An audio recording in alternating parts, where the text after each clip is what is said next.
नमस्कार, India 18 news channel में आपका स्वागत है। आप देख रहे हैं उत्तर प्रदेश जनपद फर्रुखाबाद की खबर। आमरण अनशन पर बवाल, पीड़ित ने एसडीएम पर लगाए गंभीर आरोप, अनशनकारी की बिगड़ी तबीयत। फर्रुखाबाद अंबरपुर मढ़ैया थाना राजेपुर में जमीन विवाद को लेकर चल रहा आमरण अनशन अब नया मोड़ लेता दिखाई दे रहा है।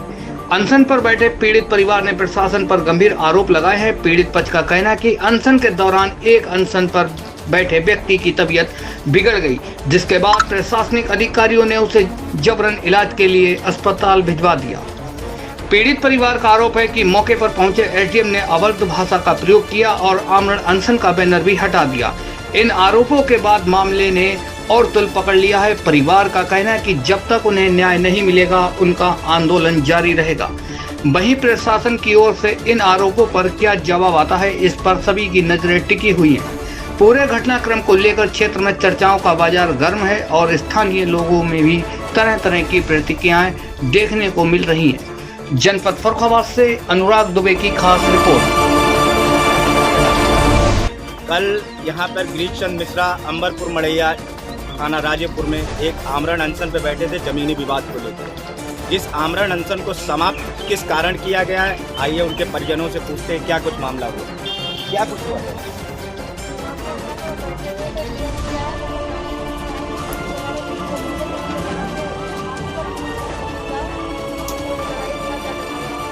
क्या विवाद ना पड़ा, तो यहाँ विवाद किया गया? विवाद तो कुछ नहीं हुआ यहाँ, मतलब इन लोगों की औरतें आई, उन्होंने सवेरे बोला भी हटा के फेंक दो, मारपीट करेंगे। नहीं तो वो आमरण अनशन किसने समाप्त किया? डीएम साहब यहाँ एसडीएम डीएम साहब आए थे कि डीएम साहब आए? एसडीएम साहब और डीएम साहब और अच्छा, एसडीएम साहब आए। अब उन्हें कहाँ ले गए? कहाँ ले गए? राजेपुर अस्पताल। क्या उनका स्वास्थ्य खराब हुआ था?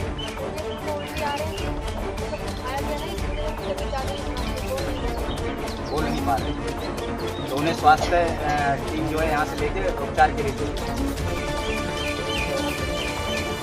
जैसा कि आपने सुना कि ये गिरीश चंद जो है कल सुबह 10:30 बजे 10 बजे के करीब जो है आमरण अनशन पर जमीनी विवाद को लेकर बैठे हुए थे।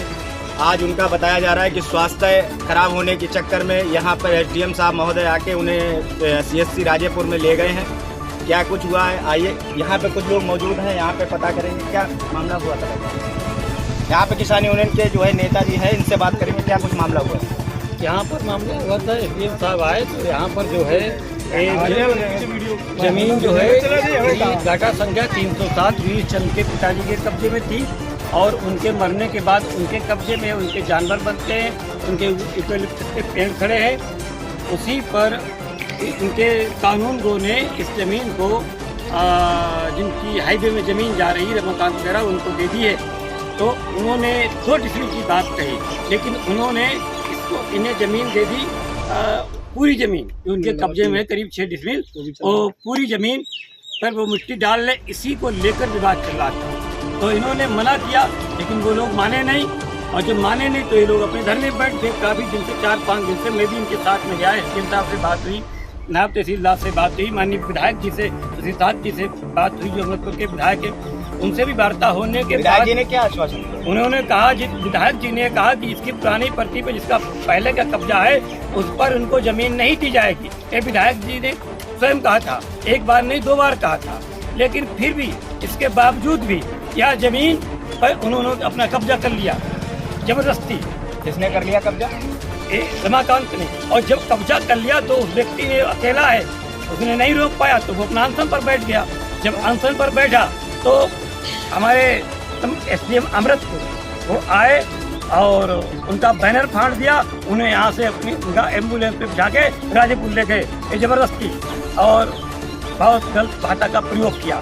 यहाँ किसने किया गलत भाषा का प्रयोग? एसडीएम साहब ने क्या कुछ कहा? अरे उन्होंने बड़ी गलत भाषा का प्रयोग किया, अभद्र भाषा का प्रयोग किया। ये अधिकारियों को नहीं करना चाहिए इस तरीके से। अगर कोई भी बात है उसे समझौते के आधार पर करना चाहिए।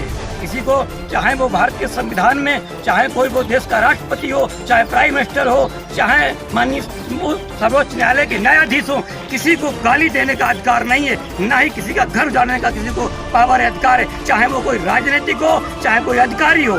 सब हम संविधान की एक डोरी में बंधे हुए, संविधान से ऊपर कोई भी नहीं है, चाहे वो कितना भी पावरफुल क्यों ना हो। ठीक है, धन्यवाद आप महोदय बताने के लिए।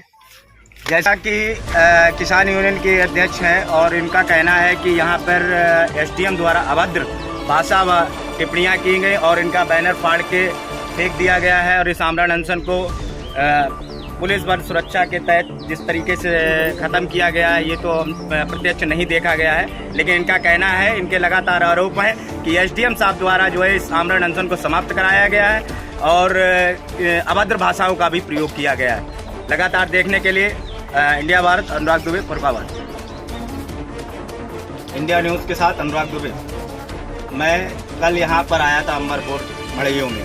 कल यहाँ पे एक आमरण अनशन चल रहा था जिसमें द्वितीय पक्ष का कहना था कि ये जो जगह हमें जो है विधायक जी द्वारा डीएम साहब के द्वारा दिलाई गई है।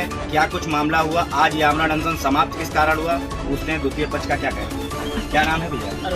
कहाँ रहते हैं? नंबर रहते हैं। ये जो कल आमरण अनशन चल रहा था इस जो आज समाप्त हुआ, इसका क्या कारण था? इसका कारण ये रहा सर कि जब उनको एसडीएम साहब आए थे, उन्होंने पूछा ये आप किस लिए यहाँ धरना दे रहे हैं, तो उन्होंने बोला कि ज़मीन हमारी है, 40 साल से हम इनको यहाँ पे यूज़ कर रहे हैं, इसको प्रयोग कर रहे हैं और ये ज़मीन हमारी हमको दी जाए। तो उन्होंने बोला ठीक है कि हम यहाँ बाबा साहब कल्याण की मूर्ति बनवाएंगे। तो उन्होंने कहा ये काम करवाना आपका नहीं है, तो गवर्नमेंट का काम है।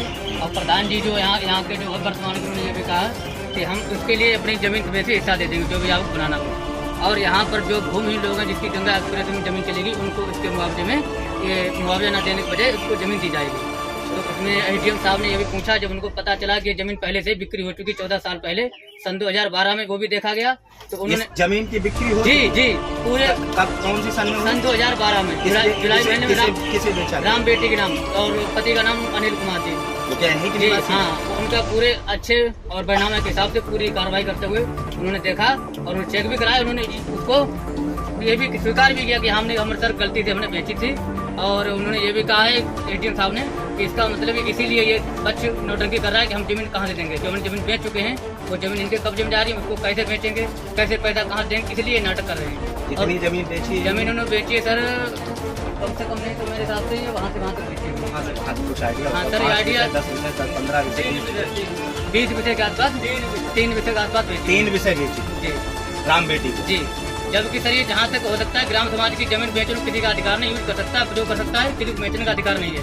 और मेरी जमीन ये इसके बदले में हमको दी गई है क्योंकि मैं भूमिहीन आदमी, 3 भाई हैं, हमारे 2 भाइयों के 2 बेटे 2 लड़कियाँ हैं, उनकी शादी करने लायक। तो बताइए सर 16 लाख रुपये हमको मिल रहा है बने बनाए मकान के, वो भी हमारा लिंक फरुखाबाद और बदायूं रोड पे घर है। अब बताइए सर मुझमें शादी करेंगे, मकान खरीदेंगे, मकान बनाए की जगह खरीदेंगे, हम भूमि लोग हैं। आपको जो वहाँ पे आपकी जमीन हाईवे में जा रही है मकान, उसका कोई पैसा बिल्कुल नहीं, कोई पैसा नहीं चाहिए भी नहीं हमें। आपके माध्यम से भी कह रहे हैं और लिखित में भी ले लीजिए, चाहे मर्जी जैसे मर्जी आप बताइए वैसे करेंगे। मतलब आप उसका कोई पैसा नहीं? बिल्कुल, हम किसी प्रकार कोई पैसा नहीं चाहिए, केवल ईंट का पैसा चाहिए, बाकी जमीन का पैसा नहीं चाहिए। क्योंकि जमीन का पैसा गवर्नमेंट हम उसको साहब दे नहीं रही, साहब हमने खरीद के बनाई है। 3 लाख रुपये पर डिसमिल खरीद के हमने जमीन बनाई है सर, और उसका गवर्नमेंट 18 लाख रुपये हेक्टेयर यानी 12 बीघा का 1 हेक्टेयर दे रहा, 18 लाख 1.5 लाख रुपये बीघे के हिसाब से, उसका गुना 4 करके 6 लाख रुपये बैठ रहा है। इस हिसाब से हमें सर नुकसान है, इससे बहुत भारी नुकसान है। मतलब 6 लाख रुपए आपको दिया जा रहा है बीघे के हिसाब से? बीघा के हिसाब जी, 4 गुना करके। 4 गुना करके जी, जबकि हमारी जमीन 3 लाख रुपए डिसमिल के मैं दस्तावेज के खरीदी हुई है, हमारा जिला फरुखाबाद और अमरपुर तहसील में उसकी वो हुई है, रजिस्ट्री हुई है। रजिस्ट्री हुई जी, हमारे पास पूरा सबूत है। तो आपका जो है इस जमीन को आपको जो है एसडीएम साहब कह गए? जी साहब, उन्होंने आज कानून को लेखपाल लिया है। कितनी जमीन दे गए? जी जी, अभी भी आए थे हमारे पास। जमीन कितनी देने को? जमीन सर उन्होंने बोला है जितनी जमीन जा रही है उतनी दी जाएगी आपको। मतलब जितनी आपकी? हाँ जी। कितनी जा रही है जमीन सर हमारी जा रही है 10 डिसमिल जा रही है एक हिस्से में, और 3.5 डिसमिल जा रही है दूसरे नक्शे में। हाँ, 203 में जा रही है 3.5 डिसमिल, और 208 खा तो उसमें जा रही है 3 डिसमिल। मतलब टोटल 13 डिसमिल? नहीं 14 डिसमिल, 3.5 और 10.5। 14 डिसमिल आपको दी जा रही है। यहाँ पे 14 डिसमिल आपको आवासीय जमीन दी जा रही है आवास बनाने के लिए। आवास बनाने के लिए जो ईंट वगैरह का इसका भी कुछ पता है? हाँ नहीं सर, ईंट का पैसा जो मकान पैसा दिया जाएगा, जमीन का पैसा जमीन के बदले जमीन और जो निर्माण कार्य होगा उसका? हाँ, उसका सर वो अलग। तो जो मकान बना है हमारे मौके पे, उसके आगे 3 दुकानें हैं, सब में शटर चढ़े हुए हैं और वेंटिलेटर पड़ा हुआ, पीछे 2 रूम है बाउंड्री है। उसका पैसा कौन दे रहा उसका पैसा सर जो गवर्नमेंट देगी मकान का। है? अच्छा, गवर्नमेंट ये कहा है कोई ऐसा कहानी दिया सर है? बता रहे हैं जमीन बदले जमीन। उच्च अधिकारियों द्वारा कोई ऐसा आश्वासन हाँ दिया गया, क्या दिया गया? दिया गया है कि जमीन बदले अगर आप जमीन नहीं ले रहे हैं तो आपको जमीन बदले जमीन दी जाएगी। जमीन के बदले जमीन दी है और निर्माण कार्य के लिए निर्माण पैसा कार्य कहाँ से दिया। निर्माण कार्य के लिए पैसा दिया है, ये कहा है। इसलिए द्वितीय पक्ष का कहना है कि जितनी 14 डिसमिल हमारी ज़मीन जा रही है उसका मुझे जो है ज़मीन के बदले ज़मीन दी जा रही है और निर्माण कार्य के लिए भी उच्च अधिकारियों द्वारा आश्वासन दिया गया है कि निर्माण कार्य के लिए भी पैसा दिया जाएगा। इंडिया न्यूज़ से जुड़े रहे अनुराग दुबे के साथ।